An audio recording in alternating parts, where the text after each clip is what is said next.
DMP কমিশনারের কঠোর ঘোষণা, অগ্নিসংযোগ করলে এবং ককটেল বিস্ফোরণ ঘটালে দেখামাত্রই গুলির নির্দেশ। আসসালামু আলাইকুম। আগামীকাল শেখ হাসিনার রায় নিয়ে দেশব্যাপী মানুষের মাঝে একটা উদ্বেগ উৎকণ্ঠা কাজ করতেছে, যে পরিস্থিতি কোন দিকে মোড় নেয়, কী অবস্থা হয়, মানুষ আতঙ্কিত হয়ে পড়ছে। এবং সরকার আশ্বস্ত করতেছে আতঙ্কিত না হওয়ার জন্য। আমরাও দেখতে পাচ্ছি যে সরকার অনেক ব্যবস্থা নিয়েছে, মাঠে আর্মি আছে, বাড়তি বিজিবি মোতায়েন করেছে, র্যাব মোতায়েন করেছে, বাড়তি পুলিশ মোতায়েন করেছে এবং ডিএমপি কমিশনারও উনি ঘোষণা দিয়েছেন যে যদি গাড়িতে অথবা কোথাও ককটেল বিস্ফোরণ ঘটানো হয় তাহলে দেখার সাথে সাথে যেন গুলি করা হয়, গুলির নির্দেশ দিয়েছেন।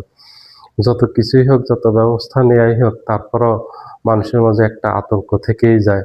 কারণ পুলিশ কত জায়গায় পাহারা দিবে, বিজিবি কত জায়গায় পাহারা দিবে, ওরা চোরা গুপ্তা হামলা করলো, হামলা করে আবার ওরা নিরাপদে পালিয়ে গেল। এভাবে ঘটতেছে, অতীতেও ঘটছে, এখনো ঘটতেছে। তারপর ওদেরকে ধরা যাচ্ছে না, ওরা চোরাপথে এসে চোরাপথে চলে গেল।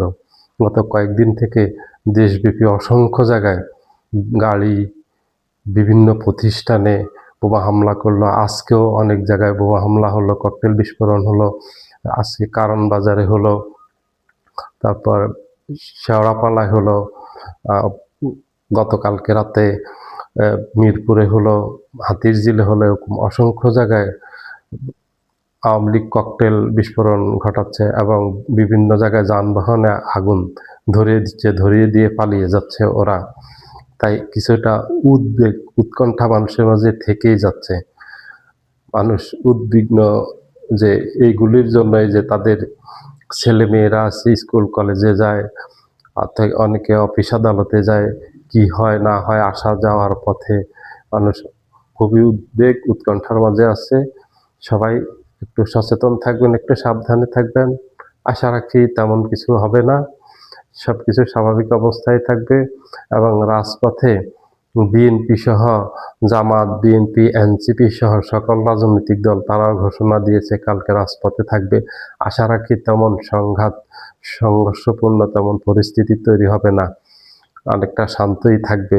যেহেতু সবাই দায়িত্বশীল একটা ভূমিকা রাখবে, বিএনপির মতো দল, জামাতের মতো দল যারা আছেন তারা সংঘাতের পথে যাবেন না, সংঘর্ষের পথে যাবেন না। পরিস্থিতি শান্ত রাখার জন্যই ওনারা মূলত মাঠে থাকবেন। যদি আওয়ামী লীগ অথবা তার অঙ্গ সংগঠনের নেতাকর্মীরা যদি রাজপথে নেমে নাশকতা তৈরির চেষ্টা করে তাহলে হয়তো তাদেরকে প্রতিহত করবেন। ওই জন্য কিন্তু এরা সংঘর্ষের জন্য আগামীকালকে রাজপথে থাকবে না বিএনপি, থাকবে যেন সংঘর্ষ না হয় তার জন্য। আওয়ামী লীগ যদি করতে চায় তাহলে তাদেরকে প্রতিহত করার জন্য। তাই সবার প্রতি অনুরোধ করলে আপনারা অত আতঙ্কিত হবেন না, অত উদ্বিগ্ন হওয়ার কিছু না, অত প্যানিক হওয়ার কিছু নেই। আপনারা একটু সচেতন থাকবেন, একটু সাবধান থাকবেন। ইনশাআল্লাহ আশা রাখি কিছু হবে না। সবাই ভালো থাকবেন। আল্লাহ হাফেজ।